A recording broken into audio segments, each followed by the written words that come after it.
A man named Xiao Han is standing on the ledge of a building. This event has gathered numerous journalists who are trying to get the story. Han tells everyone to go away because he won't jump. Then his wife, Shen Hong, arrives and tells him to be calm. But the situation gets complicated since Han can't hear what his wife says and neither does she. The scene is nerve-wracking, but Han jumps at last. 1 month ago, we saw a man named Queen Wang. He's one of Han's best friends. What everyone finds amusing about him is that he only believes in falling in love at first sight. But one day while he was running, he suffered a heart attack and died. Han attended his funeral alongside his friends and wife. The next day, Hong gives Han a bracelet to track down his heart rate because she's worried about what happened to his friend. And just moments after we see that when he was racing trying to get a spot in a parking lot, his heart rate increased considerably. But when he finds a spot to park, Han sees a woman acting seductively, so he decides to follow her. The woman is in the same building Han works in, so he decides to try his luck and call the line to the office she's in. Unfortunately, the woman who picks it up is the CEO of the company. Her name is Miss Ma. She seems into the idea of seeing Han after work. But Han is desperate to talk to this woman who happens to be a model, so he calls his friend Wei Tang and asks him if he could look after Lele, his daughter, tonight. Tang goes to a theme park to try to get tickets so he can take Lele there, but when he arrives they're all sold out. Han's friends find out about this and they're willing to help him, so the new plan is that Tang will send Lele home and distract Han by saying that they will be partying tonight.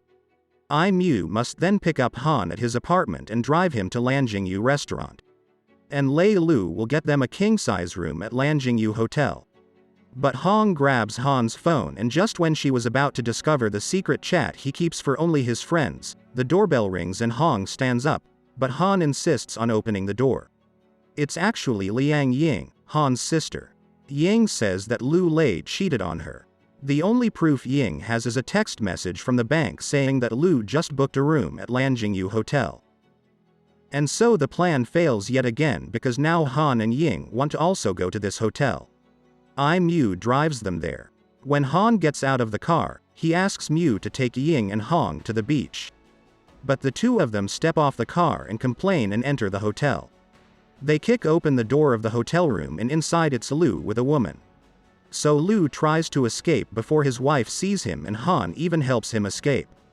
Then they see Lu at home making dumplings, and a man appears to announce that the room he booked is ready for the meeting he will have with his client. The next morning, Han sees Miss Ma in the parking lot, but she's obviously far from happy as he stood her up. So using a fork she scratches Han's car. Then Miss Ma pours her coffee onto Han's laptop. Later Han fantasizes about the mysterious woman and takes his shirt off during a meeting. Everyone stops to look at him, but he uses this opportunity to talk about the meaning behind the shirts they make. Miss Ma surprisingly loves his message. She then stands up to continue with the meeting, and Miu sees her through the glass wall. He's astonished by her beauty. Han snaps a picture of the schedule of the model that has him daydreaming. Her name is Yo-Yo. Han notices that Yo-Yo will have an equestrian practice soon, so he gets dressed for the occasion and attends the place. But he's unable to get her attention. The next thing he tries is to go to Yo-Yo's yoga class. But he also fails there miserably. However, Han's friends help him figure out that Yo-Yo is from Korea and attends a language school to learn Chinese. Han's friends go with him to the school where Han pretends to be a substitute teacher. But the real teacher soon comes back with the police, who take them to do communal service. Han receives a letter. He believes it to be from Yo-Yo, but it's actually from Miss Ma. Han asks Miss Ma if he could take the afternoon off, and of course, she agrees. Miss Ma was stood up by Han once again. Miss Ma finds him in the parking lot and moves his car while he is taking a nap in the back seat. Miu hands a letter to Miss Ma. When Miss Ma reads it, she immediately radiates happiness. Moments after, Han comes inside her office. Miss Ma forgives Han and tells him about this commercial where Yo-Yo will be starring. Han is assigned to be the supervisor. Han drives to the location Miss Ma gave him. However, when he calls Chong, his co-worker, he tells Han that the commercial is over and Yo-Yo returns to her hotel. Then Yo-Yo's assistant tells Han that Yo-Yo wants to see her in her room. Han goes there, but he finds Miss Ma instead of Yo-Yo. Han sends a text to his friend group and Mew arrives in no time.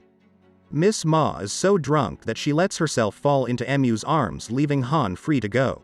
Life passes by until one day Han is looking out the window only to see Yo-Yo waving at him. Han runs as fast as possible to see her. Yo-Yo asks if the earrings she picked at school are his. Han denies that and throws them away. Then Yo-Yo says that her agent told her the reason she got to be the spokesperson of the brand was because of him, so she wants to thank him by inviting him to go out for dinner. Han asks for her phone number, but since he forgot his phone, Yo-Yo writes her number on his palm. After Yo-Yo went away, Han hurried to retrieve the earrings since they actually belonged to his wife. Han goes to the restaurant, but Yo-Yo calls him to apologize for not being able to make it due to a new commercial she will be doing in Thailand. Han believes this is no problem, so now he asks his friends for help so he can travel to Thailand. While Han is at home with Hong, Lu pretends to be Chong. He announces that Han has been selected to attend an important meeting with a client in Thailand. Han acts as if he hates the idea of this trip, but Hong grabs the phone and confirms that Han will be going to the meeting. Mew was supposed to drive Han to the airport, but he cancels at the last minute to bring flowers to Miss Ma. However, Miss Ma panics to see a man there so late that she hits him, but then she helps him get up. Mew finally kisses Miss Ma and confesses his love for her. Lu drives Han to the airport, and in no time Han is at the beach location where Yo-Yo is doing a commercial. Yo-Yo tells Han that after shooting this commercial she will have to fly to Paris. Before going, Yo-Yo gives Han an apple and a kiss on the cheek. Mew eats this apple, which obviously annoys Han. When Yo-Yo comes back to China, Han invites her to have fun at the zoo and the circus, but Tang is with them pretending to be his driver. And now Tang will be taking them to Han's aunt's birthday party, which she celebrates many times a year since she's got Alzheimer's. When Hong and Han are leaving, Lu appears looking very drunk to ask Hong where Ying is. He even threatens to take his own life if he can't find her. Han says that he needs to go help Lu. It was all an act to allow Han to escape with his friends. Han asks them to drop him off in a random part of the road. Han then walks to the hotel where Yo-Yo is staying to apologize to her. Yo-Yo is not mad at him and even gestures for Han to get in bed with her. However, outside the door, a man says that the boss wants to have a word with her. Suddenly Han jumps, and the next thing he knows is that he's waking up on his bed ready to follow his usual routine. Han is so happy that everything that happened was just a dream that he calls his wife to tell her that he wants to take the day off to go to the circus with her and his daughter.